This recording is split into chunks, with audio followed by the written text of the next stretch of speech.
International Silver Company presents The Silver Theater, starring Ginger Rogers in The Captain Had a Daughter, directed by Conrad Nagel.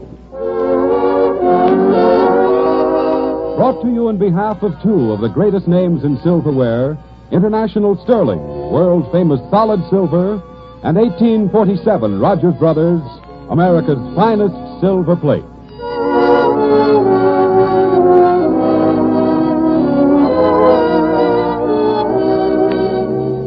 Good afternoon, ladies and gentlemen. This is Conrad Nagel.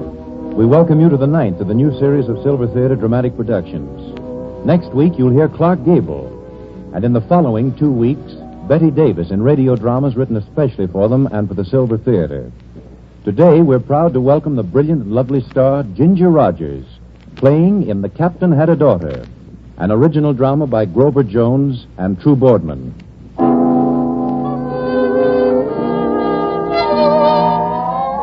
The lights are dimmed and the silver curtain is rising on the first act of The Captain Had a Daughter, starring Ginger Rogers as Charity Mason, with Jack Arnold as Peter Storm and William Farnham as Captain Silas Mason. The time, 100 years ago. For weeks, the good ship Challenger, heeling along under full canvas, has beat her way southward along the coast of Africa. And now, as she rounds Cape Tala and heads into the native harbor of Kumbali, there's a startling sight off forward. Another ship at anchor, a fire. And on the quarterdeck of the Challenger... What is she, mister? Can you make her out? No, I can't, Miss Charity. She's burning bad. We better be keeping off from her. Right you are. Helmsman, hard starboard. Aye, ma'am. Hard to starboard. Have the bosun pipe aloft the crew, mister. Aye, ma'am. Small boat off the port from the burning ship. He's right, ma'am. I'll tell the captain the news. Oh, you will you? What happened? Oh, Captain, we've rounded Cape Tala, sir. Kumbali's off the port bow. And there's another ship there in the harbor afire. Ship fire? Oh, yeah. I had the helmsman put about, sir, and the crew's aloft. What other further orders, sir? Well, whatever orders are, I'll give them myself. I'm still captain of this ship, young woman, even if you would like to take over the job. What is the ship that's a-burning? Have you made her out yet, mister? No, sir. But you sighted us. A small boat's already making for the Challenger. Yes, so it is. Charity, get to your cabin and stay there. To my cabin, but Captain... Yeah, you heard me. This isn't Boston Harbor, Charity. This is Kumbali, a filthy, plague-infested slave port. Till I know more about who's a-coming aboard, I'll not have my daughter on meeting them. Now, you'll go to your cabin. That's an order. Aye, sir. Small boat's coming alongside, sir. Shall I lower the rope ladder? Yes, but keep the men at gun positions covering the butt. We'll take no chances. Aye, Captain Mason. Ahoy, Challenger. On board. Ahoy! Who are you? First mate and acting captain of the Vanguard. Well, come aboard, mister. Rest arms, men, but stand ready. Aye, sir. A solid deck again, that's... Well, quite a reception, Captain Mason. Captain... Say, how do you know who I am? Is there a seaman in the African trade that hasn't heard of Captain Mason and the Challenger? The finest clipper that ever shipped the mainsail. And I can see she's worthy of a fame, sir. Well, there are worse ships afloat, mister. Who might you be? Peter Storm, sir. I believe you know my uncle, Jonathan. He's secretary of the... Jonathan Storm? Well, think me for a codfish, lad. Of course I know him. Why, we two were the first members of the Abolitionist Society in Boston 30 years ago. At ease, men. To your post. Well, lad, well, you are welcome. It's not often that I run into a seaman that looks at slavery as I do. Anyway, not on the African coast. You're right, sir. How about your ship there? Will our help favor? Not a chance, Captain. I kept my men fighting as long as I dared, but any moment now it'll get to the powder kegs and that'll finish her. Captain, here it is, sir. Your glass. I thought you'd need it, sir. Oh, I didn't know. Charity, is this obeying orders? Yes, sir. I'm going right back to the cabin, sir. It's just that I thought, sir... Never mind. Charity, you've heard me speak of Jonathan Storm, secretary of the society. Yes. Well, the lad here is his nephew, Mr. Peter Storm, my daughter, Charity. Charity? Where are your sisters? Oh, I know. Faith and Hope. I've been asked that before. I thought at first you were a Quaker maid. Indeed, he should be a Quaker with such a name. Indeed, sir. Yeah, the lad tells me he's acting captain of the burning ship over yonder, Charity. Acting captain? We lost the skipper off Cape Verde Islands, and since then... Oh, Mr. Storm, look. Your ship. And down she goes. Oh, in a blaze of glory. My first command. Goodbye, Vanguard. Give my regards to Davy Jones. I'm sorry. Truly I am. Oh, I know what it must mean to lose your ship. I wonder if you really do. Well, Captain, I'd better be getting back to my men. And as long as I can't invite you aboard, I'd like to have you both as my guests on shore. I can probably arrange a sort of native feast that might interest Miss Charity. Well, I don't know about Charity. Oh, of course we'll come, Mr. Storm. You see how much chance I have. What am I to say about it? Good. And at the same time, we might discuss a little business. Business, lad? An empty ship and no cargo. A cargo and no ship. It adds up, Captain Mason. And I hope to our mutual advantage.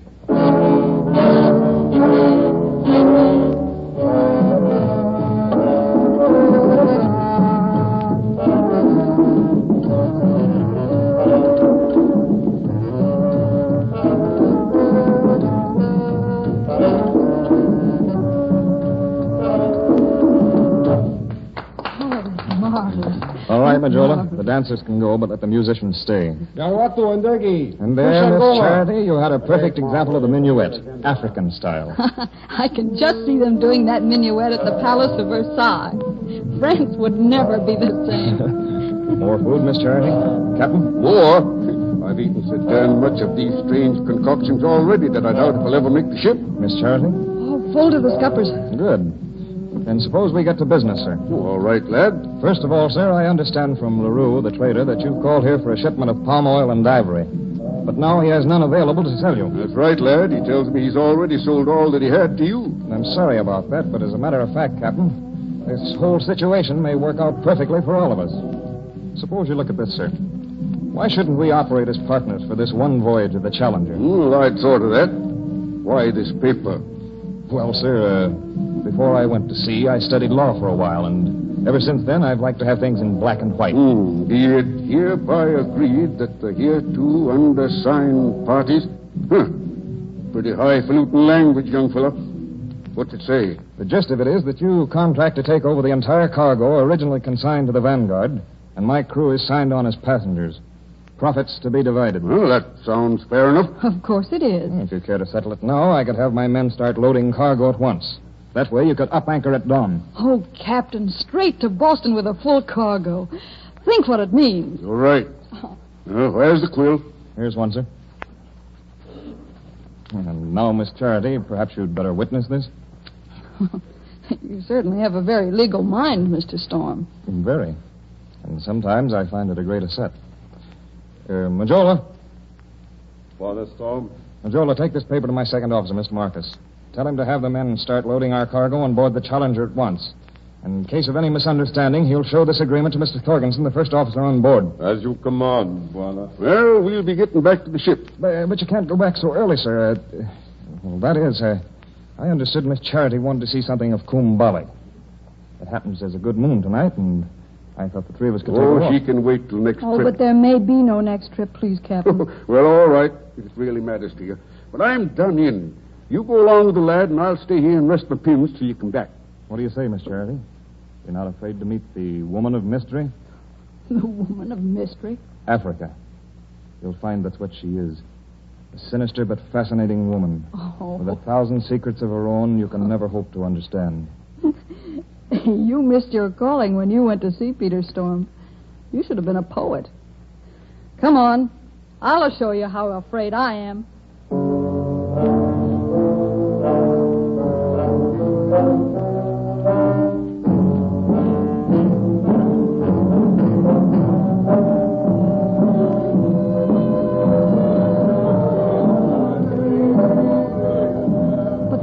Is alive with people. Surely it's not always like this at night. Only when a ship is in the harbor. Brings all the natives for miles around. Come on, get up there, you. Mr. Storm. Over there, what's that? A fine woman slave. It's best if we avoid that, Miss Charity. But it's a slave trader. That's what I want to see. But you're not going to. It's not the place for you. Come on, we'll go this way. $70, but without the child.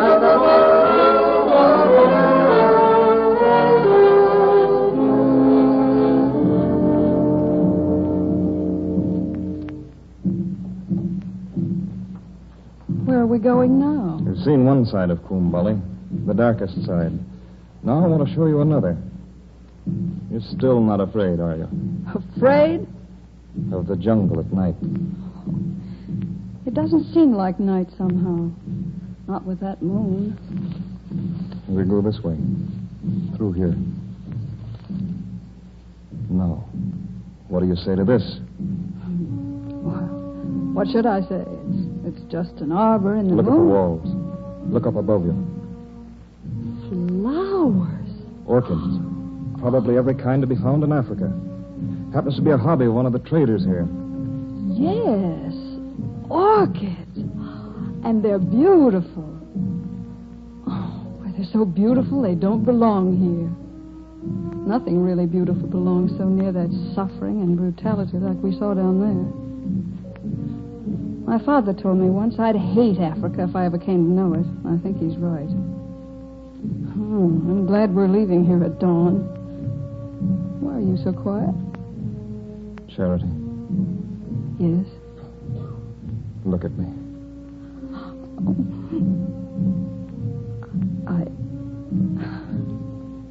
I suppose I can blame that on the moon and the orchids. Charity. But it better not happen again. Charity, this isn't real, you know it? None of it's real, especially you. A man doesn't step onto a ship at the end of the world and find a girl like you. It's all a dream, a crazy, impossible We better dream. get back to my father and to the ship. All right. All right. But before we go, Charity, promise you'll remember something. What? Just that a man sometimes does things because there's nothing else he can do. And there may be moments when he doesn't like himself for it any better than someone else does. You have a way of saying things and doing things that somehow don't make sense, haven't you, Peter Storm?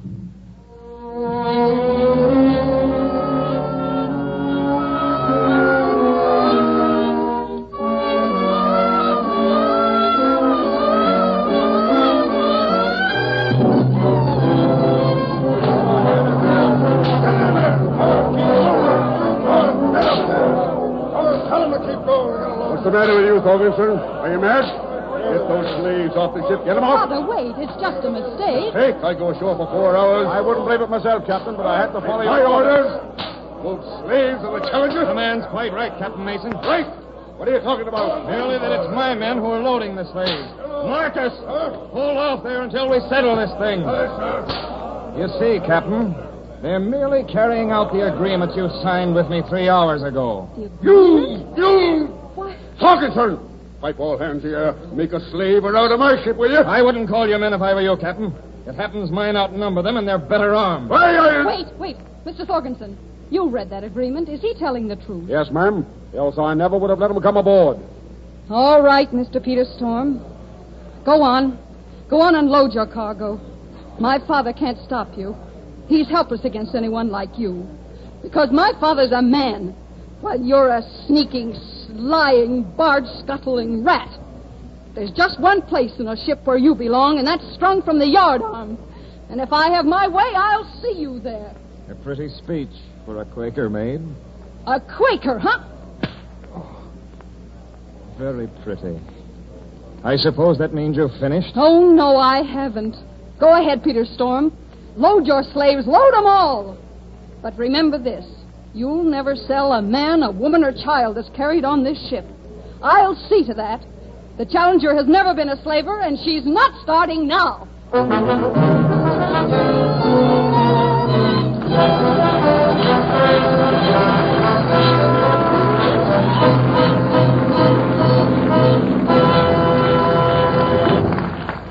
In just a few seconds, we shall continue with Act 2 of The Captain Had a Daughter, starring Ginger Rogers. But first, here is a man with a few words about lasting possessions.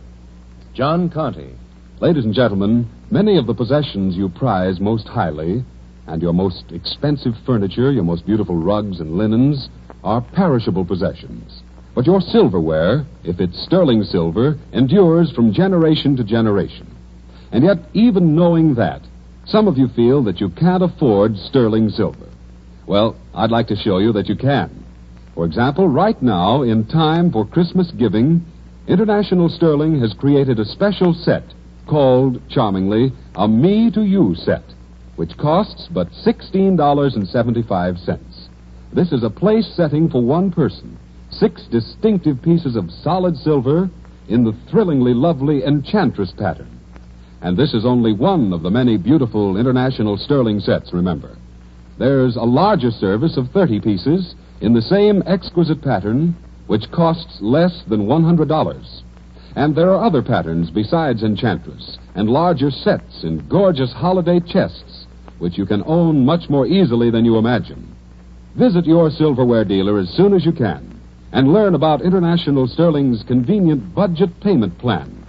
For this is the Christmas to give or be given solid silver of imperishable beauty, International Sterling Silver.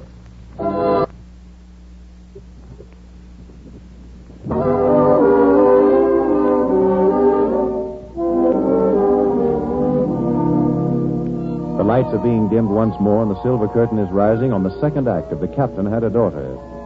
3 weeks have passed.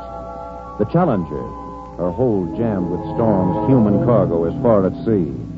But it's a strange, unreal voyage, with warfare open but unspoken between Charity Mason, played by Ginger Rogers, and Peter Storm, played by Jack Arnold. And early one evening on the quarterdeck.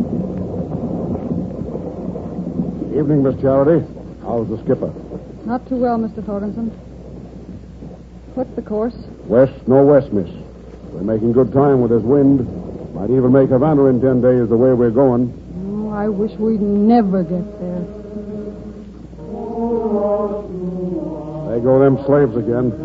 I'll bet they'd keep on singing that song if they was dying. I know. But I've almost come to love that music. Thorgensen, how is it down there where they are? I wouldn't know, ma'am.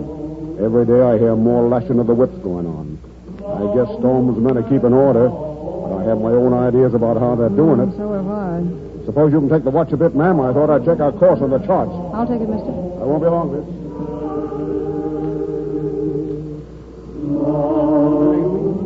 Would we speak to a lonely sailing man, good Quaker maid?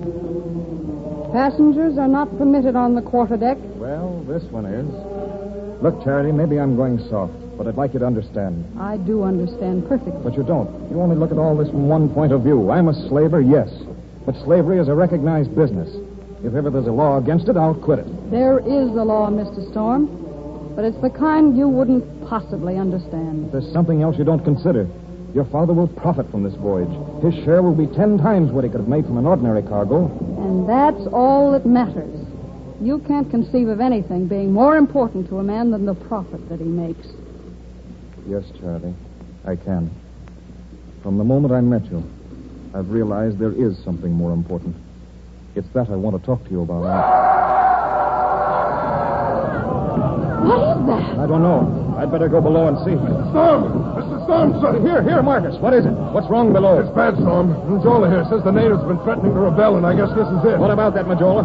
Fooled by the storm. Say, Storm is wise men. They've gotten clubs for themselves by tearing planking and beams right out of the ship. But that They're pounding. trying to break down the barrier that holds them off from the rest of the ship. Once they do, there's no stopping. But what caused this, Majola? Why are they turned this way all of a sudden? Not all of a sudden, Buena. Some of the slaves seek. For 3 days, ask your guards to give help. Is that true? Did your men refuse to help slaves who were sick? Naturally, slaves always pretend to be... You, interpreter, take me where those natives are. Charity, wait a minute. You don't know what you're doing. You'd better stay here, Mr. Storm. You might be in danger if you come with me.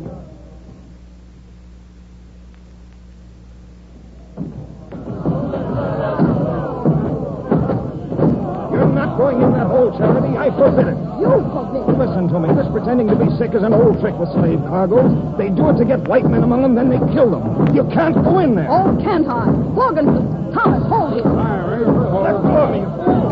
Now, Majola, I want to help those natives in there, but I can't do it without you. Will you go in with me? Charity, let me go, you fools. Tell her no, Majola. Well, Majola, Great danger. These people like crazy. If men have not fear, Majola not fear. We'll go. good. All right, you. Open the barrier, then stand back. Don't do it, Charity. Don't. I said open the barrier. Yes, ma'am.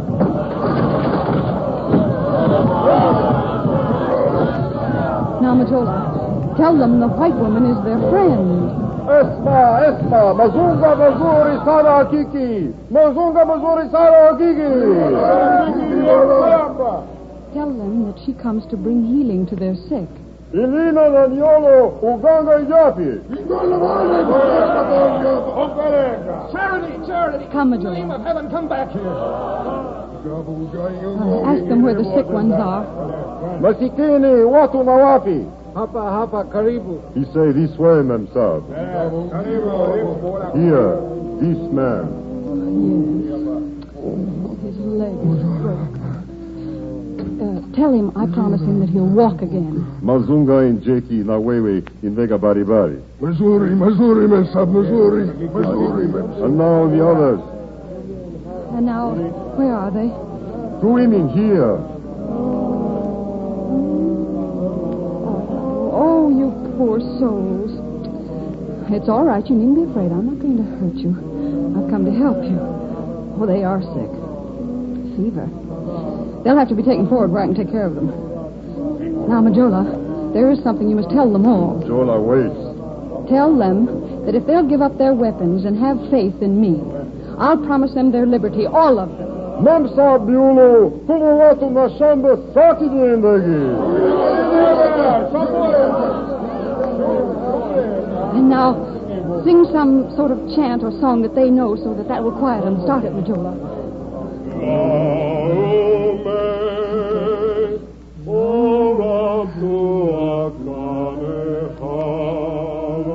Come, Majola.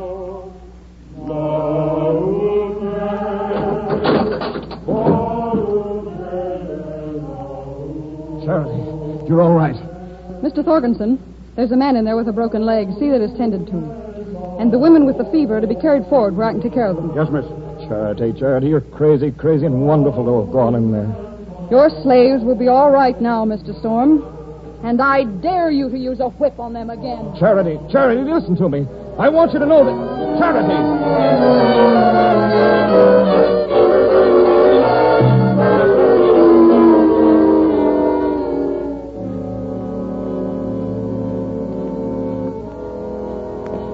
Good idea, yes, girl, but it's dangerous.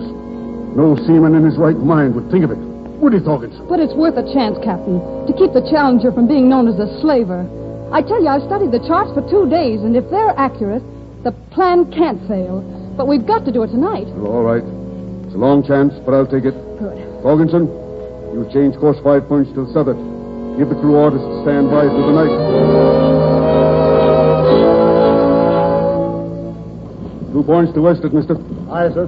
How much longer, Captain? Well, should be any minute, if the charts are right. There they are up on the quarterdeck. Come on, all of you. I'll handle this, men. Stay back there. Captain Mason, there's land off Ford. I don't have to have you tell me that. But Havana's still 4 days away. Who said it wasn't, mister? Captain Mason, you changed the course during the night. My father can run his own ship where he pleases. Oh, no, we can't. Quiet, Marcus. Maybe we got something to say about where they're Watch out, Charity.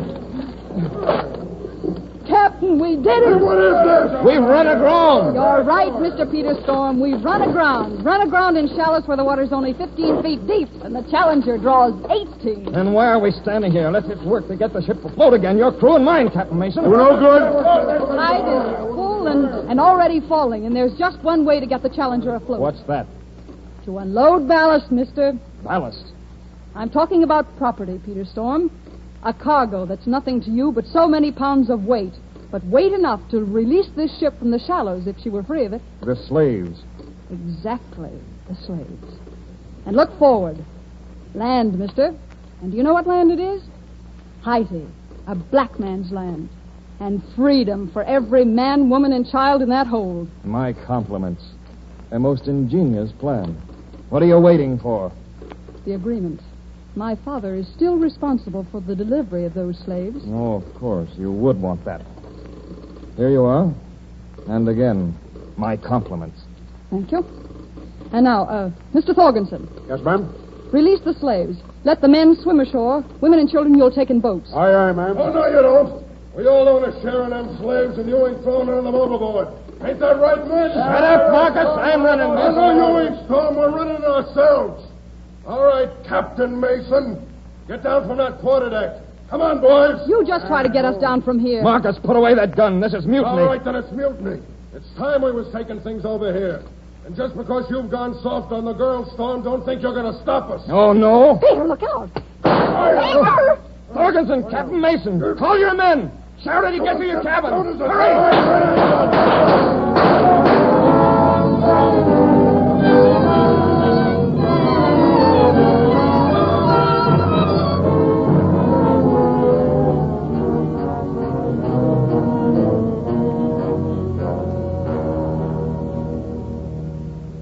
Peter, are you sure you're all right? Yeah, I'll be all right.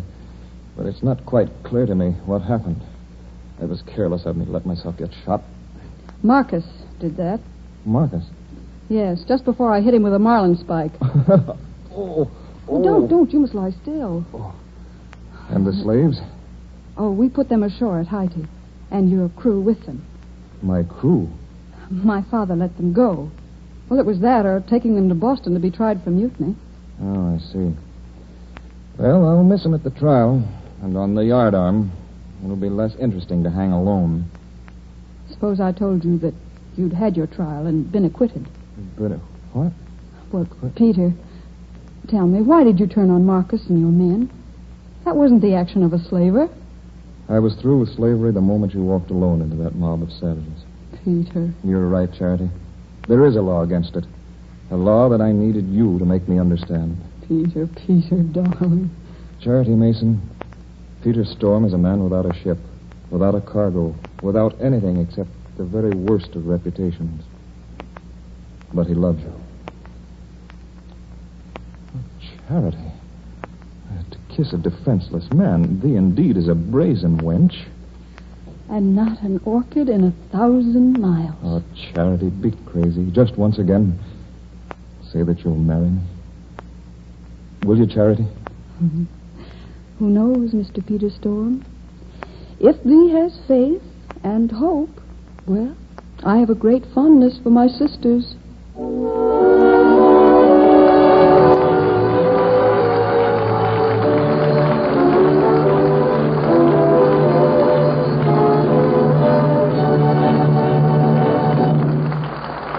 In just a few seconds, Ginger Rogers will come before the silver curtain to greet you personally. But first, here's a man to remind you of a very important fact. John Conte. That important fact, ladies and gentlemen, is simply there are just 24 more days for you to pick out that very special Christmas gift. And if I may, I'd like to help you select it by suggesting silverware. Either solid silver, like the international sterling silver we mentioned a few minutes ago, or exquisite silver plate, like 1847 Rogers Brothers.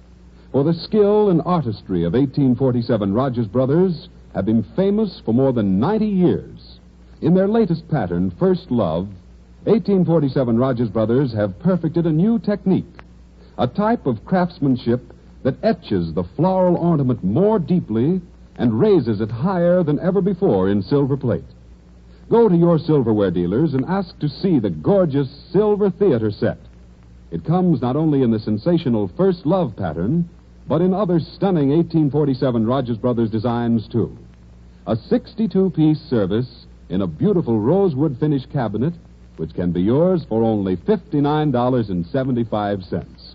A saving of more than $14 over open stock price.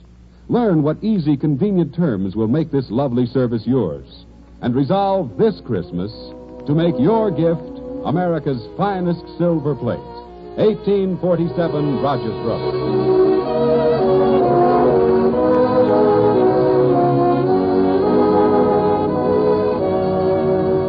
And now to Conrad Nagel, who is bringing to the center of the silver stage Ginger Rogers, star of our play tonight, and co-star with Fred Astaire of the forthcoming RKO production, The Castle.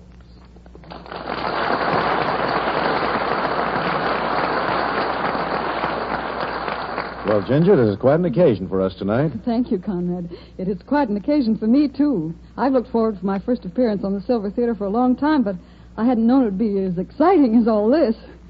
You're such nice people to give me a hero like Jack Arnold and a father like William Farnham and a different type of play like The Captain Had a Daughter. Well, our sponsor should hear that, Miss Rogers. All right. You might tell them that I I have a very sisterly feeling toward their 1847 Rogers Brothers First Love. You're both carrying on a great name, Ginger. Oh, but it isn't only that our names are alike, Conrad. No? No.